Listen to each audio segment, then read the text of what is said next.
ఉయ్యాలవాడ నరసింహారెడ్డి గారు. ఈయన 1805లో జన్మించారు, 1847లోనే చనిపోయారు. అయితే బతికింది కొద్ది సంవత్సరం అయినా ఈయన పేరు తరతరాల చరిత్రను స్వర్ణ గీతాలతో మిగిలిపోయింది. ఎందుకంటే భారతదేశంలో బ్రిటిష్ వారిపైన మొట్టమొదటి స్వాతంత్ర యోధుడు, తెలుగు స్వాతంత్ర యోధుడుగా గుర్తింపు పొందారు.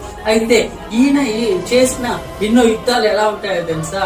కోయలకుంట మీద, నల్లమల ఫారెస్ట్ లో బ్రిటిష్ వాళ్ళకి ఎదురు తిరిగిన చాలా సన్నివేశాలు.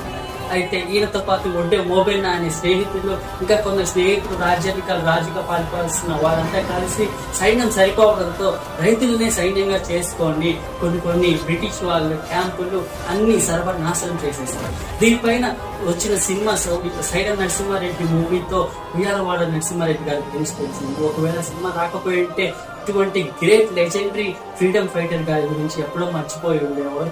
బట్ ఇప్పటికి కూడా ఎప్పుడైతే సినిమా వచ్చినప్పుడు మాత్రమే ఆయన గుర్తుపెట్టుకున్నారు, ఇప్పటికి కూడా మర్చిపోయారు. సో ఏంటి యూజ్ మన వల్ల?